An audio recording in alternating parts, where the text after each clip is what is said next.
Bertambah lagi musuh.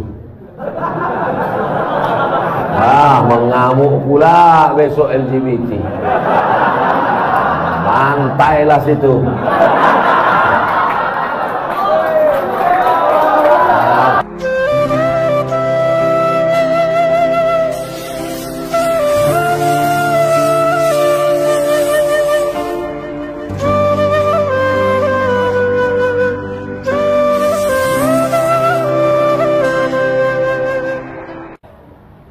Ustadz, saya baru tahu kalau pasangan hidup saya LGBT.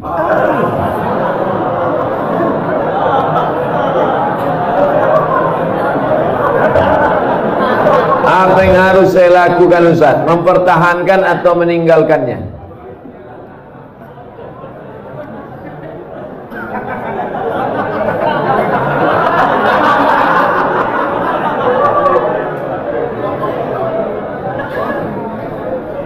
Mungkinkah pertemuan itu di luar kuasa Allah Subhanahu wa ta'ala?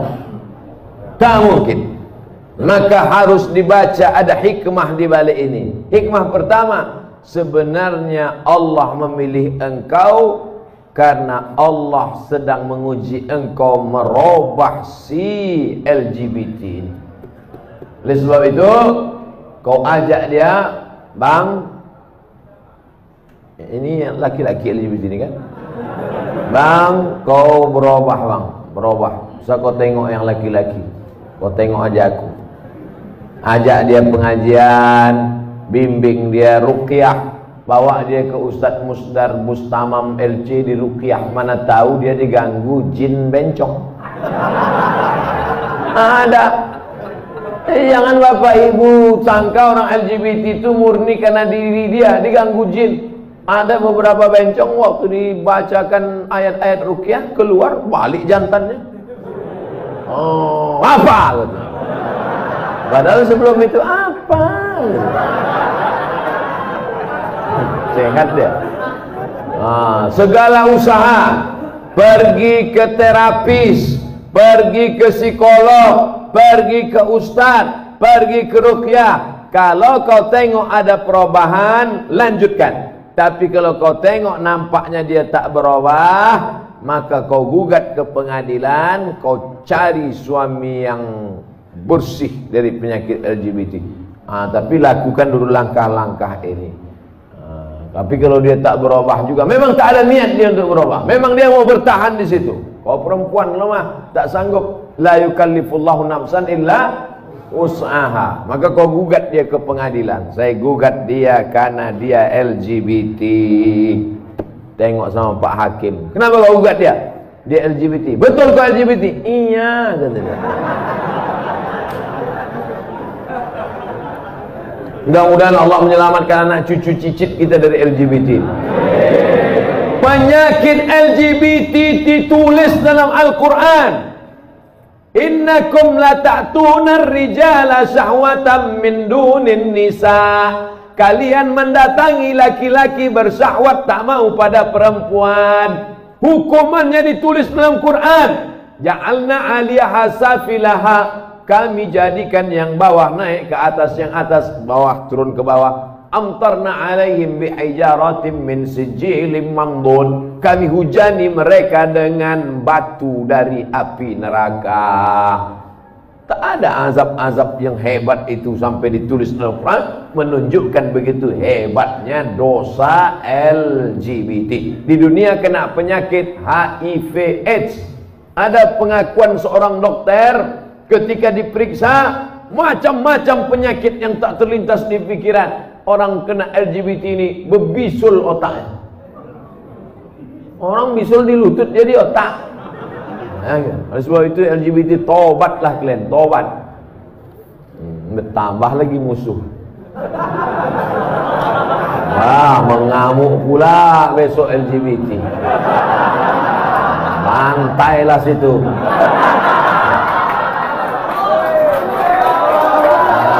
Apa lagi dipikirkan? Awak pun akan mati juga.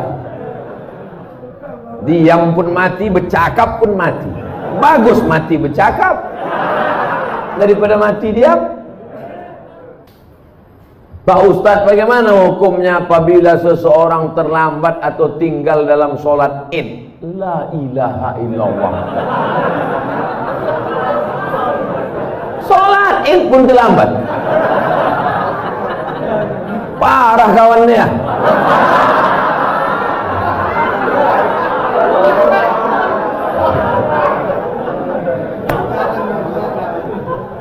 Soalnya saya dikasih tahu sama Ustadz Iqbal, kata dia, kita ini mau ke masjid yang paling ramai sholat subuhnya.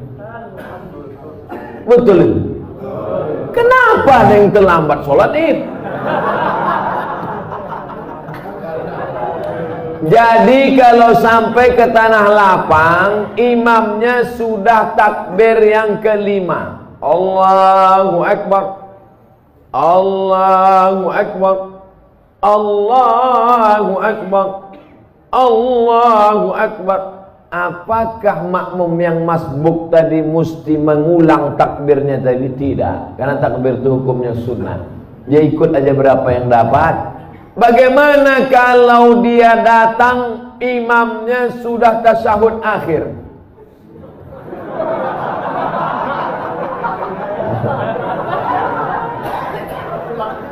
Udah hampir terbuka mulut imam. Masuk dia. Gitu imam. Ngasuh dia. Maka dia habis salam itu tegak, dibuatnya takbir 7 dengan 5. Sendiri dia. Sampai dia ke tanah lapang itu, orang sudah habis. Macam mana dia mau sholat Pak Ustadz? Dicarinya tanah lapang lain yang belum sholat. Kau dengar-dengar di mana masih ada yang belum sholat. Kau gaslah ke situ. Ternyata seluruh medan sudah sholat. Maka dalam kitab Kitab Al-Um Indo Fikih ditulis oleh Imam Muhammad Idris Asy-Syafi'i, meninggal tahun 204 Hijrah. Kata Imam Syafi'i dalam Al-Um, boleh sholat sendirian. Tapi mazhab Hambali tak setuju. Mazhab Syafi'i dalam kitab Al-Um boleh sholat sendirian. Bagi yang musafir, kemarin ada yang WA saya, Ustadz, saya pulang kampung naik pesawat, apakah saya nanti sampainya sekitar jam sekian gak ada sholat id lagi? Sholat sendirian menurut pendapat mazhab Syafi'i. Selamat malam Ustaz. Assalamualaikumnya ada. Kayak selamat malam. Saya tak mau disebut selamat malam. Iya malam selamat, besok pagi. Apalagi udah kena laporkan nih, ngeri-ngeri juga gitu. Iya, jangan lakukan mancing-mancing. Saya hamba Allah Pak Ustaz. Alhamdulillah, sekarang banyak orang hamba harta, hamba kuasa, hamba setan, hamba hantu. Ustaz, sekarang saya ini tengah mengagumi seorang mahasiswa di Mesir. Masya Allah. Balik saya muda balik rasanya. Bagaimana cara saya dalam mengistiqomahkan cinta saya dan membuat hatinya tersentuh? Tentunya tidak mengurangi rasa cinta saya kepada Allah Pak Ustaz. Kau laki-laki apa perempuan? Saya ini tengah mengagumi seorang mahasiswa. Berarti dia perempuan. Dia suka sama mahasiswa di Mesir. Kau bilang sama dia, Bang, abang janji ya tak tergoda sama cewek-cewek Mesir. Abang mau nanti pulang dari Mesir menikahi aku. Tapi kau perempuan tak boleh ngomong langsung sama laki-laki. Itu namanya perempuan gatal. Nah, walimu yang menghubungi dia, ayahmu, abangmu, datukmu, pamanmu, pakcikmu, ngomong ke dia, Assalamualaikum alumni Mesir. Ya, kau nanti pulang mau nikah sama anak saya. Aku tengok dulu Pak. Kalau segan nanti saya kontak dia, saya hubungi. Adik-adik kelas saya itu. Mudah-mudahan dari muda dia sudah menginginkan seorang imam yang dapat bibit bebet bobot yang nanti akan menjadikan anak cucunya menjadi pemimpin-pemimpin bagi orang yang bertakwa. Waj'alna lil muttaqina imama. Sekarang anak-anak gadis ni yang ditengoknya bukan tamat dari Mesirnya, ini tengoknya bukan ilmu agamanya, ini tengoknya datang naik apa. Kalau ditengoknya naik Grab, enggak ada.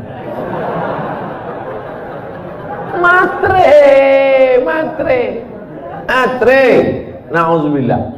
Bersyukur Bapak Ibu anak-anak gadisnya mau memilih imam, qori, alumni Al-Azhar. Ustaz, bagaimana cara menghadapi suami yang terlalu fanatik dengan pengajian salafi? Sementara saya selalu berselisih paham dengan dia, dan dia selalu melarang saya untuk jangan memfoto atau memvideokan anak saya.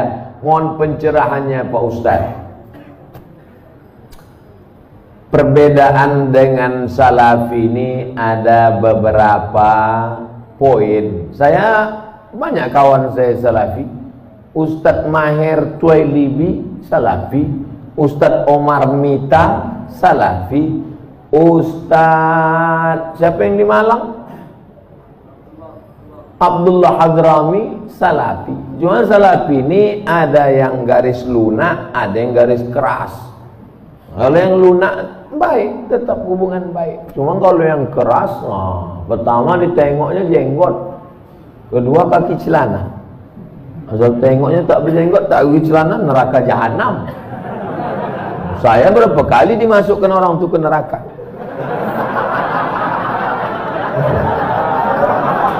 Nah, itu jadi maksud saya jangan kalian pukul rata, jangan pukul rata. Adapun dia melarang foto, melarang video, bagus juga. Takut dia kalau anak ini difoto, dibuatkan video, diupload di Instagram, di FB, nanti takut kena penyakit ain.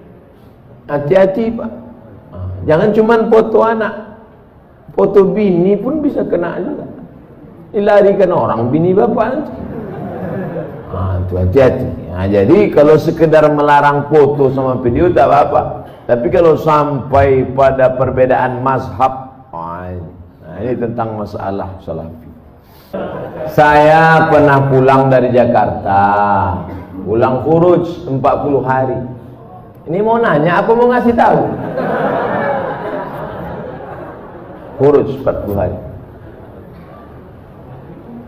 Naik kapal laut bulan Ramadan kemarin. Sedap ceritanya. Rasa-rasa membaca novel tenggelamnya kapal Van der Wijk. Ketika malam Jumat pula, saya duduk-duduk di atas kapal itu. Ketemu sama orang Swiss. Panjang ceritanya. Alhamdulillah, lebih kurang 30 apa ini? 30. Tahu pula benar dari aku lagi. Bicara sama orang Swiss itu, berhasillah kami bimbing dia syahadat. Allahu Akbar. Down saya membacanya. Saya menceramahi orang yang sudah Islam. Saya menceramahi orang yang sudah dalam masjid. Ini mereka meninggalkan keluarga, meninggalkan harta, meninggalkan ruko, khuruj fisabilillah, menceramahi orang yang tak kenal Allah menjadi kenal Allah hanya dalam waktu 30 menit. Aku sudah 1 jam ceramah. Yang udah beriman tetap aja imannya gitu. Malu kepada Allah SWT. Alhamdulillah, dia pun bersahadat Pak Ustadz, dan kami kasih hadiah siwa. Dengan senang hati langsung dipakainya siwa itu.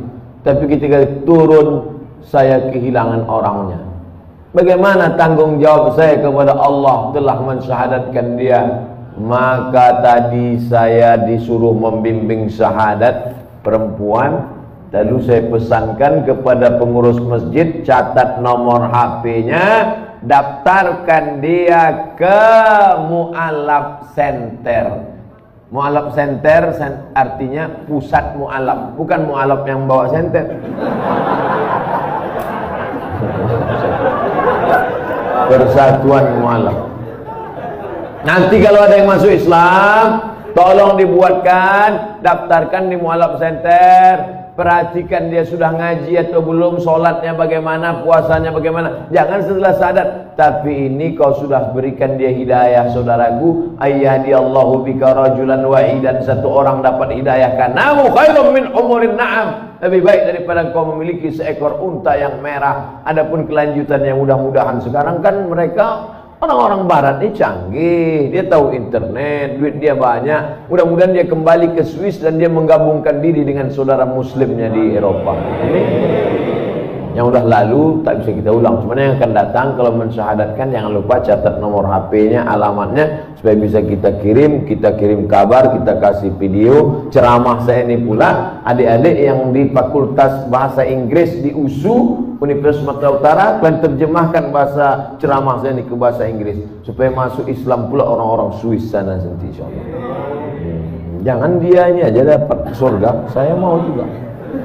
Bagaimana Islam dia Pak Ustaz? Dia udah bersyahadat, tinggal dia belajar sholat, belajar puasa, belajar dia bagaimana berzikir, membaca Quran. Jangan lupa di Eropa itu pengajian-pengajian Islam justru lebih banyak. Di sana ada Islamic Center, ada Islamic Council, macam-macam di sana ada. Jadi jangan cemas, jangan takut. Engkau sudah menyampaikan hidayah kepada saudara kita. Begitulah aslinya dakwah. Inilah yang da'i. Da'i mengajak orang dari jalan setan ke jalan Allah, mengajak orang dari jalan tak tahu hidayah kepada jalan hidayah. Inilah yang da'i.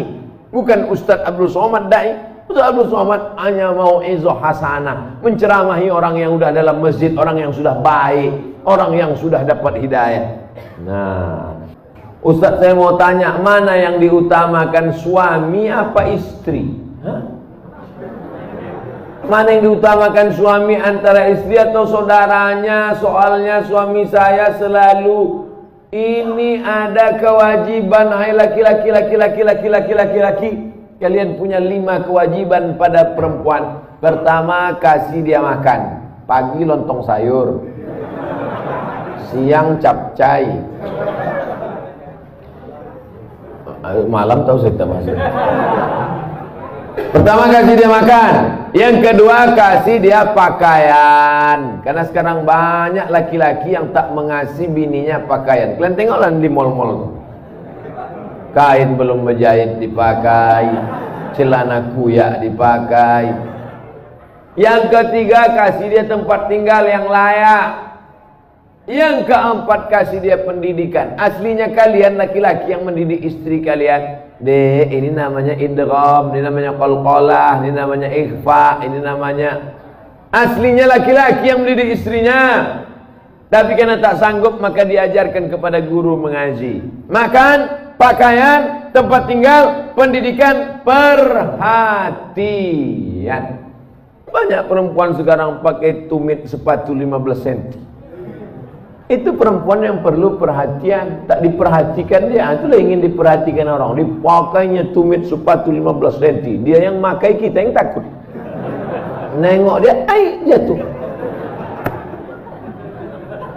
Kalau sudah kau kasih 5 kewajiban, maka gugurlah kewajiban engkau di hadapan Allah Subhanahu wa ta'ala.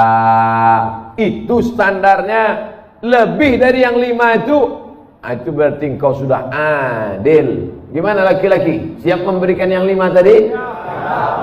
Dah, soleh-soleh semua itu insyaallah. Bagaimana cara menjaga sholat agar lebih khusyuk dan tak malas Pak Ustaz? Itu nampak api kan? Kalau nanti terlintas di hatimu malas sholat, bakar jari sebentar. Berapa lama kau tahan? Buatlah. Agak-agak gosong sedikit. Hai tangan, tahan kau masuk neraka nanti tangan. Nama kau nanti nama nerakanya neraka sakor. Masalakakum fi sakar. Kenapa kau masuk dalam neraka sakar? Lam naku minal musallin, karena tak sholat. Makanya Muhammad Ali kemana-mana bawa mancis. Muhammad Ali petinju, mana-mana bawa mancis. Padahal dia tak merokok. Ditanya orang, kenapa kau bawa mancis? Asal terlintas di otakku mau buat dosa, aku bakar tangan. Wah, kalau mancis tak mempan, obor wah. Bagaimana sholat ini khusyuk Pak Ustadz? 5. Yang pertama, ketika berwudu khusyuk. Waktu menyuci tangan, bersih dosa dari tangan. Waktu memasukkan air ke mulut ke hidung, bersihkan dosa-dosa mulut, dosa-dosa lidah, dosa hidung. Waktu air dibasuh ke muka, keluar dosa-dosa biji mata, banyak silap salah. Waktu air menyiram tangan, keluar dosa-dosa dari ujung jari jemari. Khusyuk.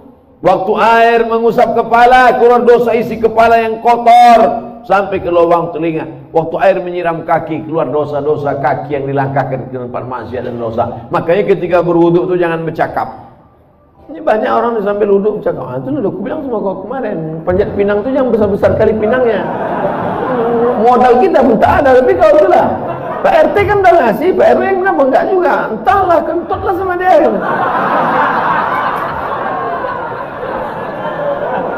Itulah maka tak khusyuk. Karena ketika wudhu masih bicara dunia. Lalu dari tempat wudhu ke tempat sholat tak boleh tasbih. Tasbih menggerak-gerakkan. Wah, kerotak. Tak boleh. Tasbih tak boleh. Yang boleh tasbih. Subhanallah. Makanya kalau ada ngajak-ngajak ngobrol tak usah. Gimana kabar Rasulullah? Subhanallah.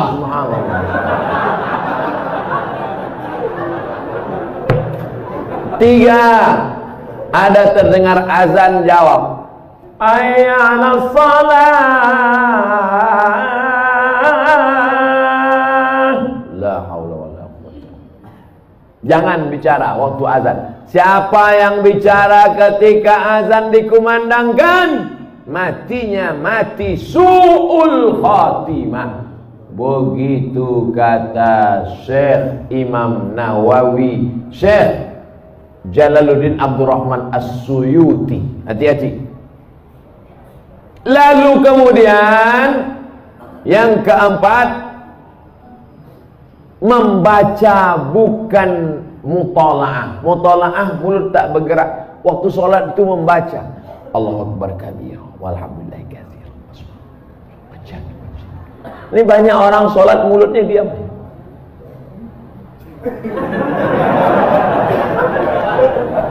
Mulut membaca, karena di situ disebut qiraah. Qiraah artinya membaca. Bismillahirrahmanirrahim. Alhamdulillah. Ar-Rahman. Yang kelima, mengerti apa yang dibaca. Itulah mengapa tadi saya pilih ayatnya ayat-ayat pendek supaya besok kalau sholat zuhur mengerti apa yang dibaca. Wailul likulli humazatin lumazah alladzi jama'a malahu wa addadah. Kebetulan kawan di sebelah itu asik ngumpul-ngumpul harta. Jamaah malau wadah. Yahsabu annama lahu akhladah.